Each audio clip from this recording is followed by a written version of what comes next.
Well, good morning, you guys. Happy Fun Fact Friday. And today is a special request video.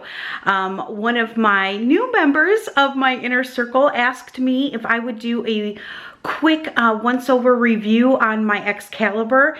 And I know that I have had a couple of requests for the Excalibur in the past week or two. So I figured, okay, today we're gonna do the Excalibur. So I'm gonna swing the camera around and I'll show you the model that I have. Okay, so this is my model, and as you can see, I purchased two of them. One I purchased for my dad one year. Anyway, this is the model that I have. This is the price that it's currently going for. And I have the 3900B 9 tray. And as you can see, mine originally came with a solid door. I replaced that for a glass door, which right now is unavailable, but I will still try to link it to you for you down below along with this. I'll leave a link for this as well. That way you can keep an eye on it for when the door does come back in stock. And I will also take a look to see if I can find a model that that has the glass door included on it. Sometimes they sell those too, so I will take a look for you guys. So here it is. This is what it looks like, and as you see, I have the glass door, and then this is what it looks like inside. So it's 9 trays. What's nice is if you are dehydrating something that's a little bit bigger, like herbs, you can take out one of these trays and then you can space them a little bit bigger so that you've got a little bit more room in there. So you can play with these depending on what you need this to do for you. This also proofs bread. And before I got my newest oven that now has a proof function on it, this is what I used as a bread proofer, and it is fantastic. You just want to remove all of the trays and go ahead and put your bowl of dough inside, and it does have a proof setting. So I'm going to put you right up here at the controls. Okay, and so here are the items that you can dehydrate. You've got the herbs. You've got raising bread, which is what you're going to proof your dough on. You can also make yogurt in this. Then you have a vegetable setting, a fruits and fruit roll-up setting, which I'll show you the trays that I have for that. You have a meat and fish, and then of course you have jerky, and then you have the control over here. Now they do have a model that has a timer on it. So I will also leave that model down below if they have that in stock. Everything that I read before I bought this model said that many people didn't use the timer. So I didn't invest the extra, I think it was an extra $50 or $75 to have the timer on here. I just went with this model instead. And honestly, you guys, I've had this for, I want to say 4 or 5 years now, maybe. And I've never needed the timer. So keep that maybe in mind to save you a few extra dollars. Instead of getting the model with the timer, I chose to spend the money on the glass door, which is really nice for my hands because I have arthritis. So the solid door that comes with it doesn't have the handles. So you have to kind of hold it from underneath and take the door off. The handles are really nice. So like I said, maybe Matt can look on Amazon for me real quick and see if they have a model that includes the glass door. Because like I said, sometimes they sell those models. Also, along with this, you're going to want some jelly trays. So if you tend to like to make, you know, any kind of fruit roll-ups or anything like that for your kiddos or your grandkiddos, these come in handy. So you might want to pick up just a set of the fruit roll-up trays.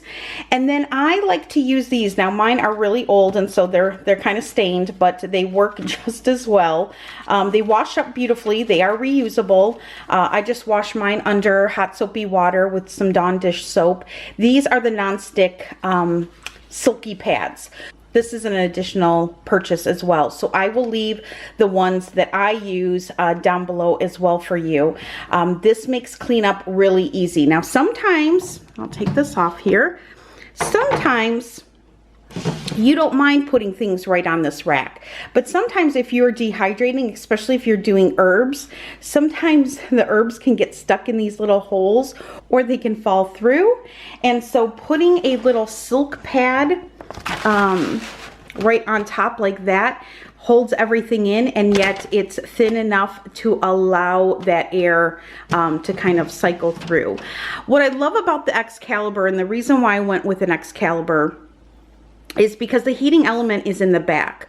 So when you buy a dehydrator with the heating element in the back, all of the air comes out evenly. And I'll just take out a couple of these and I'll show you the fan. So there's the fan in the very back of the unit. So what it does is it will heat all of these trays, all 9 trays, nice and even. The top rack dehydrates as well as the bottom rack, as well as the center racks. I don't have to pull racks out and switch them around while I'm dehydrating. Unlike if you're using a dehydrator that has a heating element on the bottom, and I do believe that they also make ones that have the heating element on the top, I can really set this and forget it. And many times I will run this in my pantry and on a shelf, and I can turn it on and I can just let it go for, you know, however long it needs to go, a day or so, and I don't have to worry about it. It does warm up a room though. So what is actually nice about this is if you run it in the winter, it will make your kitchen nice and toasty if you bring it out and run it in your kitchen. So that's another nice feature that I really, that's why I went with this, is because I really liked the heating element in the back. All right, so Matt looked up for us to see if there's an Excalibur with the glass door, and there is. So it's a little bit more pricey. We're looking at $386. Got an LED. Oh, nice. Yeah, so it's a fancier model. Do you see how it's electronic at the top instead of the turn dial like I have? So this is an upgrade, of course, but you know, I only plan on buying one Excalibur, and I'm hoping that it lasts me a lifetime. And so that is another consideration. I'll leave the link to this down below as well. Anybody who's maybe interested in the step up model, especially since if you want the glass door, if that's important to you, I will leave a link to this particular model. Okay, and one thing that I do want to include is I want to turn this on for you guys so you guys can hear how loud it is. So it will sound like you have a fan running, but I don't find it too loud. We can watch movies while it's running. It just kind of sounds like you have a box fan running. Be quiet so you can hear it.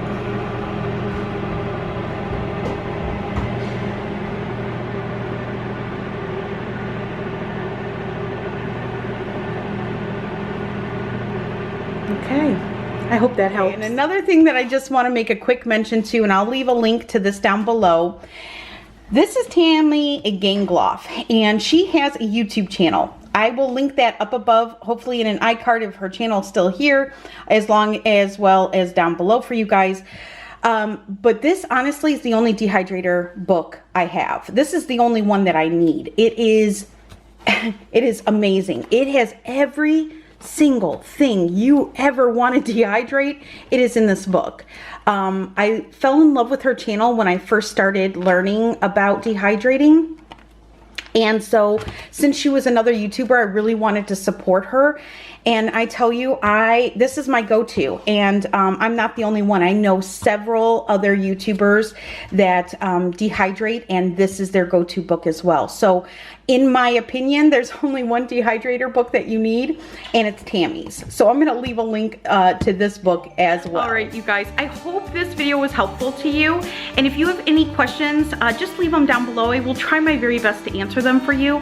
You know, at a time where finding canning supplies is a little bit more difficult, although in my fall has heard our call video, many of you are updating in the comment section, letting us know where you are finding canning jars. So I'm gonna leave that video down below as well as in an iCard for you guys to check that out. You might wanna just scroll through some of the latest, newest comments because maybe it's an area where you are. And if you are finding canning jars, please post it and help a friend out. But as you know, the canning supplies start coming back, there are other ways that you can be preserving your food. Just in case you don't can yet, or just in case you don't have the jars or the lids, give dehydrating a try. I love dehydrating. In fact, as I end this video, I'm gonna just take you into my pantry, and I'll show you some of the things that I have dehydrated on hand. One of these things right here, I made a video on this, was herbs for my chickens for their nesting boxes. So I find I use my dehydrator a lot, and like I said, it was my go-to for proofing my dough. So that is also another option if you make a lot of bread. Also yogurt. So with that, I'm going to say thank you for joining me today, and let's go into the pantry and take a look at some of the things I've dehydrated. Just a few of the things I've dehydrated. Celery. Celery is awesome to have in your pantry. Mixed vegetables, don't have much of that left. Sun-dried tomatoes that I actually grew myself. Apple bits, and there are more sun-dried tomatoes that are larger. These are the little cherries, and these are the larger heirloom organic tomatoes. Green onions are one of my favorite things to have in my pantry. I absolutely love them. We've got corn, and we've got cabbage, and back there we have lemons and limes and hash brown potatoes and green peas and mushrooms. So think about that when you're thinking about putting food by. Maybe canning isn't something that you can do right now. Maybe the supplies are too limited for you in your area. This is another way that you can put food by and put it in your pantry and have it on hand. It's just a fantastic way to preserve food. And if you guys have any questions, or if I can be of help to you at all, leave the comments down below, and I will try my very best to answer them for you. With that, be blessed, and I'll be seeing you soon. Bye, guys.